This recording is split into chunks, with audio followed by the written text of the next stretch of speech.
আমার তরমুজ গাছের কি অবস্থা সেটা আমি এখন দেখাচ্ছি। তরমুজ গাছগুলোর বয়স মোটামুটি 15 থেকে 20 দিন হয়ে গেছে।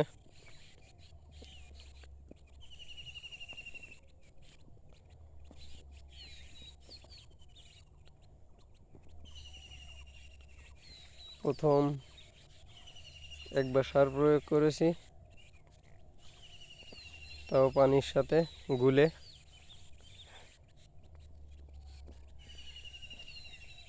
শুক্রবার চাপান দিতে হবে।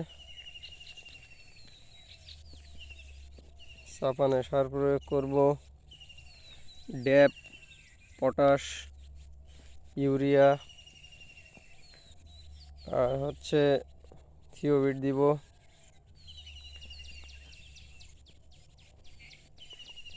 এসব কিছু দেওয়ার পরে পানি দিব। পানি দেওয়ার পর এনপিকেএস স্প্রে করব। এনপিকেএস স্প্রে করার পরে আমি গাছের যাতে পোকা না আসে তার জন্য একটা স্প্রে করব। এখানে এই গাছটি অনেক লম্বা হয়ে গেছে, প্রায় 1 ফুটের মতো লম্বা হয়ে গেছে।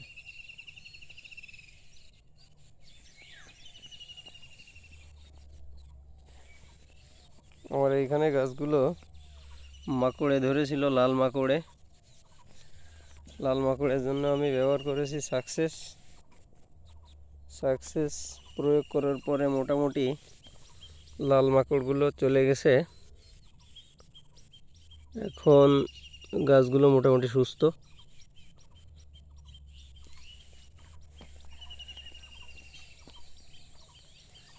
এখন গাছগুলো সুস্থ হয়ে গেছে মোটামুটি। এই দেখুন,